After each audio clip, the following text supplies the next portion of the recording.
நாளைக்கு சீதாலட்சுமியே பிசுறுதான், எல்லாமே பிசுறுதான். போன விட கோத்தான்னு ஒரு செகண்டில் எல்லாத்தையும் முடிச்சு விட்ருவாரு. புரிஞ்சுட்டீங்களா? இல்லைங்க அதுக்கெல்லாம் அங்கெல்லாம் வேலை கிடையாது. நான் தமிழான்னு சொன்னேன். இன்னைக்கு வந்து சந்திரகுமார் எங்கள் அண்ணன் தான் சொல்ல வேண்டிய காரணம் என்ன? இன்னும் நாள் இருக்கு, வாபஸ் வாங்குற நாட்கள் இருக்கு, பொறுத்திருந்து பாருங்க. இவங்க பிச்சைக்கார பயிலுக, காசுக்கு பீதிங்கிற பயிலுக. இங்க இருக்கக்கூடிய திமுக சொந்தங்களை ஒருபோதும் நான் வந்து வெறுப்பது கிடையாது. எல்லா உறவுகளையும் நேசிக்கிறேன். அதனால இது வந்து தேவையா இருக்கா அப்படின்னா இது இப்போ தேவையில்லாதான். சீமானை அப்படியே ஃபாலோ பண்ற பொண்ணா இருக்கு. அதனால சீக்கிரமா பணம் வாங்கிடும் வாய்ப்பு இருக்கு. நிச்சயமா பணம் வாங்க, வாபஸ் வாங்குறதுக்கு வாய்ப்பு இருக்கு. சந்திரகுமார் அண்ணன் போஸ்ட்ல ஜெயிக்கிறதுக்கு வாய்ப்பு இருக்கு. என்ன சொல்றீங்க? அவர் அண்ணனுக்கு ஒரு குறிஞ்சி அனுப்பிச்சா எங்களுக்கும் தகவல் கிடைச்சிருக்கு, செய்தியாளரும் தகவல். இது வந்து உண்மையா பொய்யா அப்படிங்கிறதுக்கு தாண்டி நான் அண்ணனுக்கு அனுப்பினேன் அப்படின்னு நீங்க சொல்றீங்க. அது எனக்கும் அண்ணனுக்குமானது. சரிங்களா? சீதாலட்சுமி துறவு முன்னால என்ன அதிகமா பேசுது வாய், அதுதான் வேகமா வாங்கும். சீமானுக்கு மேல போய் பேசுதுங்க. ஒரு 2 நாளாக தொடர்ச்சியா பார்த்துக்கிட்டு சீமானுக்கு மேல போய் பேசுது. எப்படி சீமான் பொய்ய உண்மை மாதிரி பேசுவாரோ அதே மாதிரி பேசுது சீதாலட்சுமி. இப்போ வாட்ஸ்அப்ல வந்த பதிவு தான் பிரச்சனை. அதுதான் நாங்க இல்ல அந்த பதிவுக்கு நான் பொறுப்பல்ல. இதுவரைக்கும் அந்த மாதிரி யாராவது பேசிருக்காங்களா? இல்ல அது வந்து என்னன்னா பேசியிருக்காங்களா பேசலையா அப்படிங்கறத நீங்க யார் இவங்க சொன்னாங்க அப்படின்னா நான் சொல்லலாம் பேசியிருக்காங்க. நீங்க கூர்ந்து கவனிச்சீங்கன்னா நீங்க பேசுறது உண்மையா, உங்கள்கிட்ட பேர பேசுறது உண்மையான்னு கேட்குறாங்க. அது அப்படி சொல்ல வேண்டியது இல்லை, அப்படி இருக்க வேண்டியது இல்லை, அது அவசியம் இல்லை, உங்கள்கிட்ட சொல்ல வேண்டிய அவசியம் இல்லை. அப்படி இருக்குதா? அப்படி இருந்துச்சா? இது அண்ணனுக்கு அனுப்பின செய்தி, உங்களுக்கு எப்படி தெரியும்?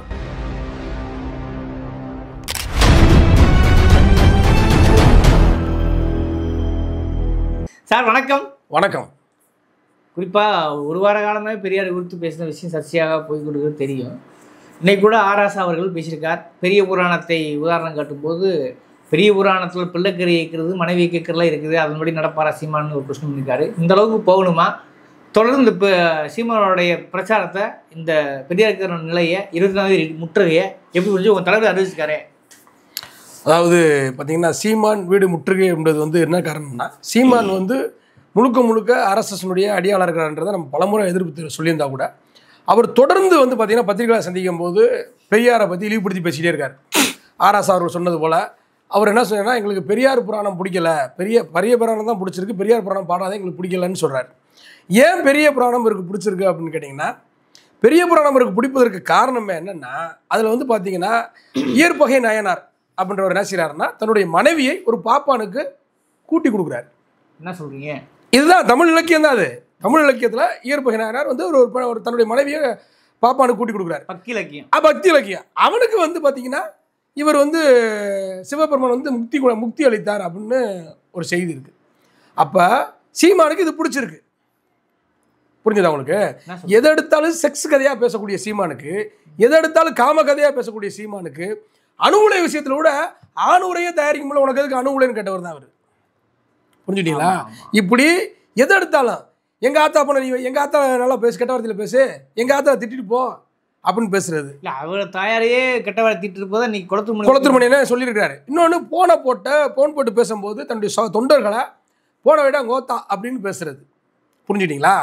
இப்படி ஒவ்வொரு விஷயத்துலையும் வந்து இவருடைய நோக்கம் வந்து பார்த்தீங்கன்னா முழுக்க எப்படி சொல்கிறதுனா, சகோதரி விஜயலட்சுமி அவர்கள் சொன்னது மாதிரி தான் காமம் தான் அவருடைய நோக்கமே. முழுக்க செக்ஸுக்கு அதவாக தான் பேசுவார், செக்ஸ் ரீதியாக தான் அவர் ஈடுபடுவார். அதனால தான் அவருக்கு பெரிய புராணம் பிடிச்சிருக்கு.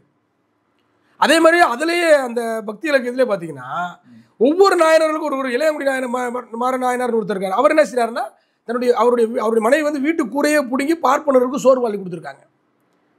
இப்போ நீங்கள் இந்த இடத்துல பொருத்தி பார்க்கணும். குருமூர்த்தி இவரை பாராட்டுறாரு. முதலாக துணிச்சலாக பெரியாரை எதிர்த்த ஒரு நபராக இன்னைக்கு சீமான் இருக்காருன்னு குருமூர்த்தி இவரை பாராட்டுறாரு. அப்போ பார்ப்பனர்களுக்கு சேவை செய்வதற்கு தான் அவர் நிற்கிறாருன்றது இங்கே தெரியுது. சகோதரி கயல்விழி ரொம்ப தெளிவாக கவனமாக இருக்கணும். இந்த ஆள்கிட்ட பணம் கொடுத்தா அவன் என்னன்னாலும் செய்வான். என்ன சொல்றீங்க? நான் தான் சொல்கிறேன், ஏன் பெரிய புராணம் அவருக்கு பிடிக்குது.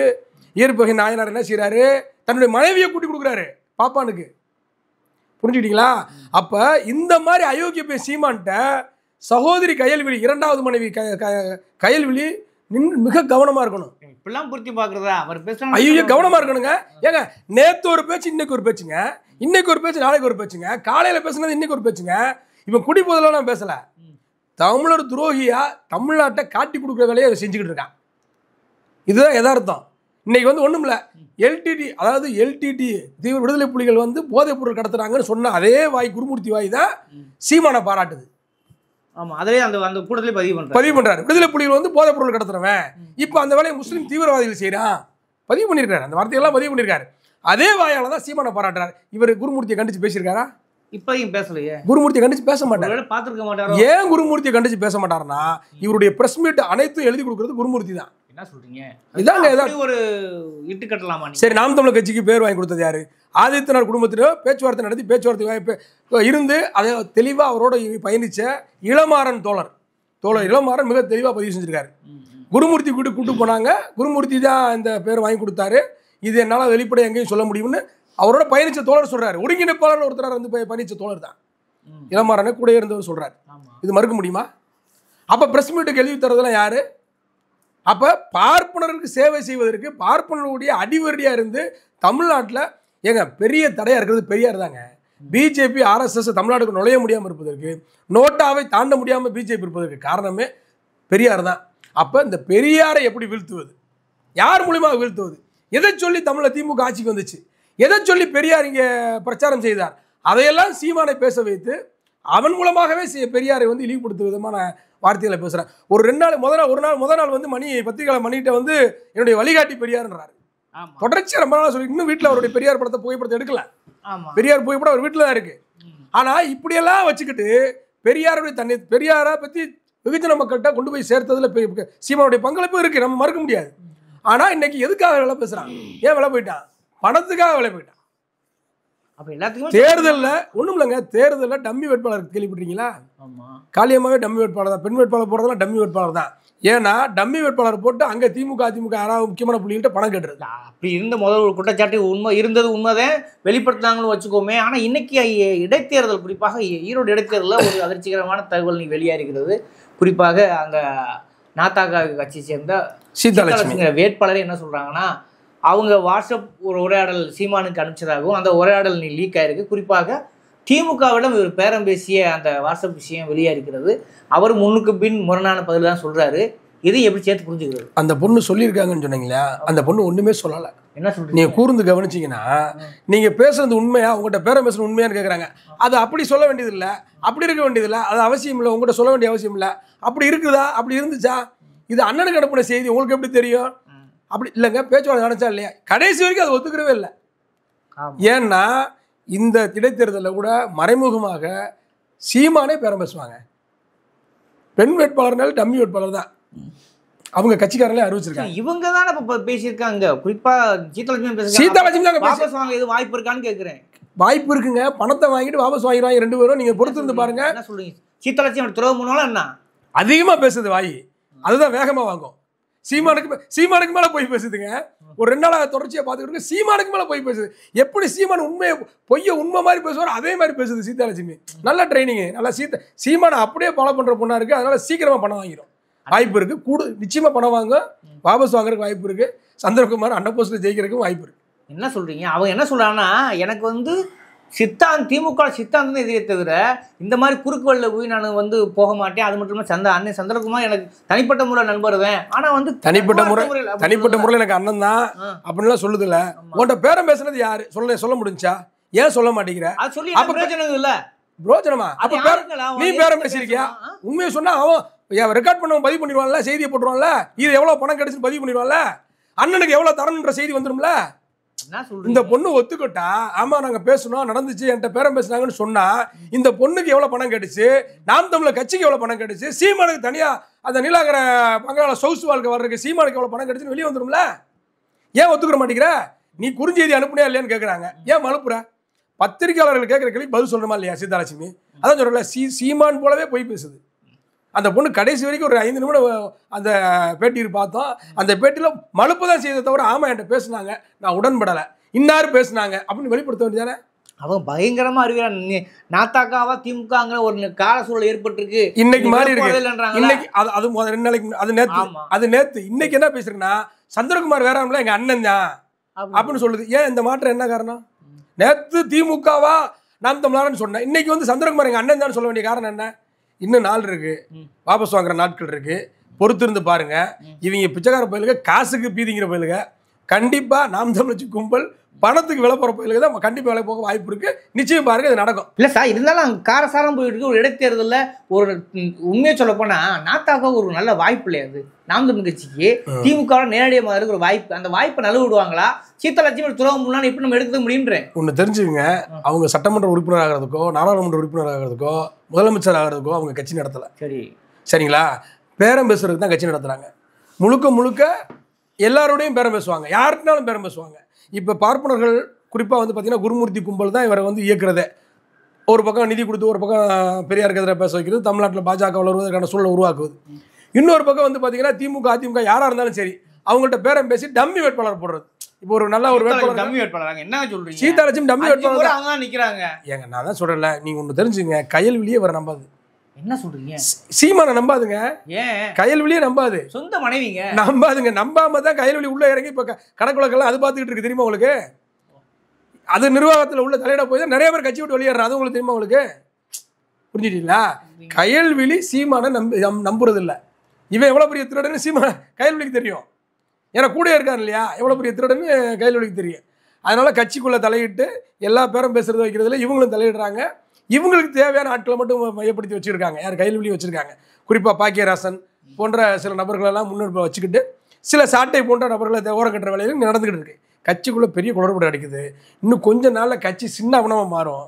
பணத்துக்கு விலை போகிற கும்பல் இப்படி தான் மாறும். இதுதான் யதார்த்தம். என்ன சொல்ல வரீங்க? தொடர்ச்சியாக வந்து பார்த்தீங்கன்னா சீமானுக்காக முழுக்க முழுக்க உண்மையாகவே, ஏன்னா அது ஏற்றுக்கிட்ட கொள்கையில் காளியம்மாள் எடுத்துக்கிட்டிங்கன்னா அது ஏற்றுக்கிட்ட கொள்கையில் சீமானுக்காக தெரு தெருவாக போய் பிரச்சாரம் பண்ணிச்சு. இங்கே திராவிட முன்னேற்ற கழகத்தை எல்லாத்தையும் எதிர்ப்பு கொடுத்துச்சு. பெரியார் எல்லாரையும் எதிர்ப்பு கொடுத்து பேசிக்கிட்டு இருந்துச்சு. ஆனால் அதை சீமான் வச்ச பேர் என்ன? பிசுறு. சீமான் வச்ச பேர் என்ன? கடந்த காலம் சார். கடந்த காலம் இல்லை. அதோட ஒப்பிட முடியுமா நீங்க? அதுக்காக நீங்க குடிகாரனுக்கு நிகழ்காலம் கடந்த காலம்லாம் கிடையாது. எப்போ பார்த்தா எப்பயுமே போதை இருக்கிறவனுக்கு நாளைக்கு சீதாலட்சுமி பிசுறு தான். என்ன சொல்றீங்க? நாளைக்கு சீதாலட்சுமியே பிசுறு தான். எல்லாமே பிசுறு தான். போன விட கோத்தான்னு ஒரு செகண்டில் எல்லாத்தையும் முடிச்சு விட்ருவாரு. புரிஞ்சுட்டீங்களா? இல்லைங்க அதுக்கெல்லாம் அங்கெல்லாம் வேலை கிடையாது. அதனால் காளியம்மாளுக்கு என்ன நிலைமை ஏற்படுச்சோ அது சீதாலட்சுமிக்கு ஏற்படும். சீதாலட்சுமி விஜயலட்சுமி என்ன நிலைமை ஏற்படுச்சோ அது கயல்விழிக்கு ஏற்படும். என்ன சொல்றீங்க? இப்படிலாம் ஒரு குடும்பத்தில் குழப்பத்தில் இல்லாமா நீங்க? ஏங்க இவனுடைய அரசியல் வந்துருச்சீங்க, ஏங்க பர்சனலா போறீங்க? நான் இன்னொரு முறையும் சொல்கிறேன், காளியம்மாளுக்கு ஏற்பட்ட நிலைமை சீதாலட்சுமிக்கு ஏற்படும். சகோதரி விஜயலட்சுமிக்கு ஏற்பட்ட நிலைமை கயல்விழிக்கு ஏற்படும். இது சீமானுடைய ஸ்டாண்ட். அதுதாங்க அவனுடைய அரசியல் நிலைப்பாடு. அதுதான் அவனுடைய சொந்த நிலைப்பாடு. அதுதான் அவனுக்கு எல்லாமே பணம் தாங்க. அவனுக்கு இன்னொரு பொண்ணு இதை விட கூடுதலாக பணத்தோட வந்துச்சுன்னா கையில டைவர்ஸ் பண்ணிட்டு இன்னொரு பொண்ணை கல்யாணம் முடிச்சிருவான். இவனுடைய செக்ஸ் கதையெல்லாம் உங்களுக்கு தெரியுமா இல்லையா? இவனுடைய காம கதையெல்லாம் வரிசையாக சொல்லிட்டு வராங்க. இப்போ ஒவ்வொருத்தரும் வெளிப்படையாக சொல்லிட்டே வராங்க. முத்துக்குமார தம்பி அசோக்னு ஒருத்தர் பேசுகிறாரா? அவர் பேசுகிறாரா? விஜயலட்சுமி ஏற்கனவே சகோதரி விஜயலட்சுமி சொன்னாங்களா? இவர் நம்ம சார் இவர் உதயகுமார் அவர்கள் வந்து இவருடைய பற்றின நிறைய செய்திகளை சொல்கிறாரா? நிறைய. இவர் முழுக்க அதை நம்ம ஏற்கனவே சொன்னது தான். இவனுடைய உள் மனதில் என்ன இருக்குது அதுதாங்க வெளிப்படையாக ஊமை பூராமே ஆபாச ஊமையாக தான் இருக்கும். அதனால் சீமானை நீங்கள் வந்து கயல்விழியை நம்புறதை நீங்கள் நம்பிக்கிட்டு இருக்கீங்க. அறக்கழக தவையை நம்பிக்கிட்டு இருக்கீங்க. இல்லைங்க, ஒரு அரசியல் நிலைப்பாடு அரசியல் எந்த ஏங்க காலையில் பேசுனா சாயந்தரம் மாற்றுவாங்க. குடிகாரம் பேச்சு விடிஞ்சா போச்சுன்றது சீமானுக்கு தாங்க பொருந்தும். குடிகாரம் பேச்சு விடிஞ்சா போச்சுன்ற பழமொழி சீமானுக்கு ரொம்ப மிக பொருத்தமா இருக்கும். அவ்வளவு குறுகிய இடத்துல அரசியல் ஒரு தலைவர் வந்து குறுக்கலாமா? முதல்ல அறக்கழக தவத்துக்கு என்ன தெரியல. அவனை போய் அரசியல் தலைவர் சொல்லிட்டு இருக்கீங்க. அதாவது மானங்கட்டவன்ல மானங்கட்டவன். சரிங்களா? இப்படிப்பட்ட ஒரு மானங்கட்டவனை வந்து நீங்க அரசியல் தலைவர் சொல்லாதீங்க. சரிங்களா? அவன் வந்து ஒரு இது வரைக்கும் 2014 கட்சி தொடங்கல இருந்து இப்போ வரைக்கும் எத்தனை நிலையை மாத்திருக்காரு. அவருடைய அரசியல் பொலிட்டிக்கல் ஸ்டாண்டு ஒரே நிலையில இருந்திருக்கா?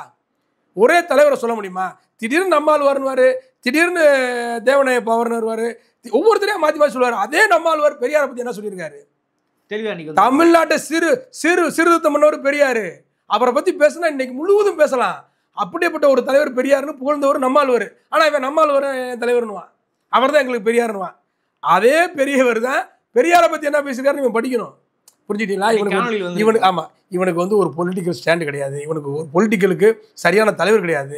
பிரபாகரனை பற்றி பேசினா கூட பிரபாகரனுடைய செயல்பாடு 1% கிடையாது. பிரபாகரை சிங்கள மக்களுக்கு எதிராக பேசின வீடியோ இருக்கா? ஏங்க சிங்கள பெண்களை கற்பழிப்புன்னு பேசுனாங்க. அவன் அப்போ கூட இவனுடைய நோக்கம் வந்து எப்படி இருந்துச்சு பாருங்க. கற்பழிப்புன்ற வார்த்தை பயன்படுத்தலாமா? இவன் தலைவராங்க. ஒரு தலைவர் என்ன சொல்லணும்? ஒரு சிங்கள பெண்களை கற்பழிப்புன்னு சொல்றது எவ்வளவு இளைஞர்களுக்கு முன்னாடி வந்து சொன்னேன்னா நீ என்ன அர்த்தம்? உன் கட்சிக்காரன் பூரா ஆபாச சிக்கல்ல மாட்டுறானே, ஆபாச அப்படி எடுத்து மாட்டுறானே. இதுக்கெல்லாம் காரணம் உன் பேச்சை கேட்கறதுனால தான், சீமான் பேச்சை கேட்கறதுனால தான் ஆபாசிஸ்டுகளா இருக்கான் நாம் தமிழ் கட்சிக்காரன். ஓகே ஓகே அப்ப புரியுது. இப்படிப்பட்ட அயோக்கிய பையில போய் தலைவர் இருக்கீங்க. ரைட், கடந்ததை விடுங்க. ஈரோடு தேர்தலில் நடக்க வாய்ப்பு இருக்கு. ஈரோடு தேர்தலில் வெற்றி பெறுவதற்கு வாய்ப்பு இல்லை. அதனால பணத்தை வாங்குறதுக்கு 100% வாய்ப்பு இருக்கு. பணத்தை வாங்கிட்டு நிச்சயமாக வாபஸ் வாங்குறதுக்கு 100% வாய்ப்பு இருக்கு. இது நடக்கும். நன்றி சார். நல்லது.